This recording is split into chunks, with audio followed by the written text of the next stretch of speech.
प्रथम मंडल का द्वितीय अध्याय। लोक वेद मम भेष के संप्रदाय मत आन, संत पक्ष बंधन नहीं रह स्वतंत्र पर ज्ञान। भाष्य। कर्म के आधार पर ही सृष्टि की रचना होती है। अलौकिक समस्त व्यवहार को कर्म कहते हैं।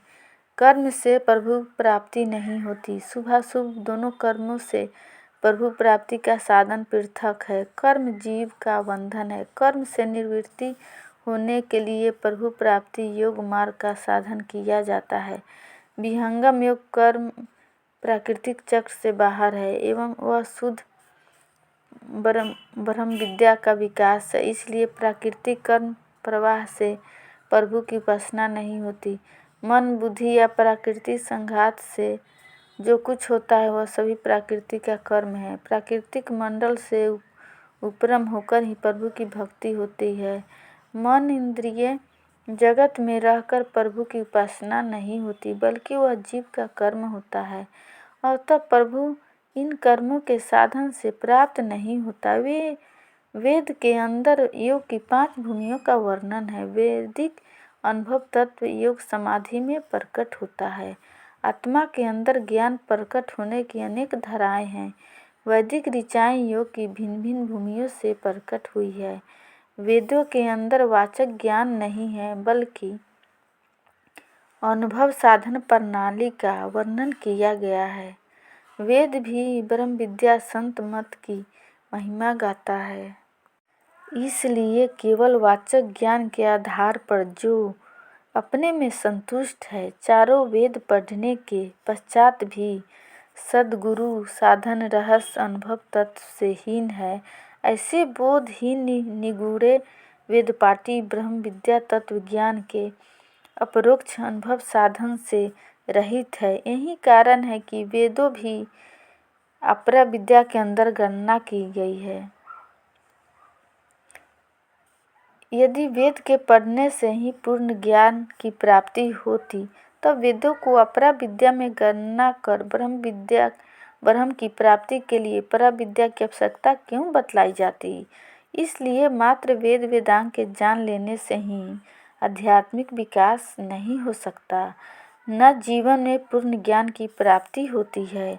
प्राचीन काल में वेद वेदांग के पूर्ण ज्ञाता होने पर भी ऋषिजन अधिकारी समितपनी हो परा विद्या के बोध के लिए सद्गुरुओं की शरण को प्राप्त हुए हैं।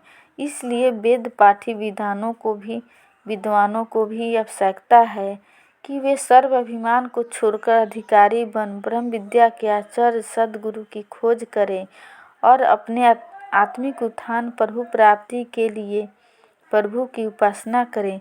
प्रभु की उपासना कैसे होती है? यह ब्रह्म विद्या का रहस्य तत्व ज्ञान है। कली प्रचलित सभी संप्रदायों का प्रादुर्भाव 5000 वर्ष के भीतर ही हुआ है। भिन्न भिन्न प्रकार के विचार को लेकर संप्रदाय आचार्यों ने अपनी मत का विस्तार किया है। जब देश के अंदर आध्यात्मिक तत्व ज्ञान योग विद्या का हाथ से हो गया, तब अंधकार के युग में संप्रदायों की रचना हुई थी। जब तक देश के अंदर अनुभव साधन था तो कोई संप्रदाय नहीं था। देश के आध्यात्मिक पतन से ही सारे संसार में विभिन्न प्रकार के विचारों का उद्भव हुआ। जब विद्वान जन अनुभव साधन से रहित होकर केवल बुद्धि विमर्श के द्वारा ब्रह्म जीव का प्रकृति का निरूपण करने लगे, तब अनेक विचार उनके मस्तिष्क में शास्त्र तर्क या अपनी स्वतंत्र बुद्धि के अनुसार प्रकट हुई। वे ही विचार अनेक मंत्रों की स्थापना के कारण हुई। इसलिए बुद्धिवाद द्वारा प्रकट हुए इन संप्रदायों में ब्रह्म विद्या के वास्तविक रहस्य का पता तक नहीं चल सका है। इसलिए इस सर्ववेद की ब्रह्म विद्या किसी मत संप्रदाय की वस्तु नहीं है, बल्कि प्राचीन काल से चली हुई वैदिक मंत्र दृष्टा ऋषियों की ज्ञान धारा है। ब्रह्म विद्या सृष्टि प्रारंभ से ही नित्य अनादि सद्गुरु द्वारा प्रकट होती है और उस पथ पर जिन्हें अनादि सद्गुरु की प्राप्ति हो जाती है वे सभी ब्रह्मनिष्ठ महर्षि जन अध्यात्म तत्व के प्रकाश में अपने जीवन को ले चलते हैं और अमर शांति को प्राप्त करते हैं। इसलिए इस दोहे में पक्षपातपूर्ण अनेक संप्रदायों से भी भिन्न संत मत अर्थात ब्रह्म विद्या का उल्लेख किया गया है।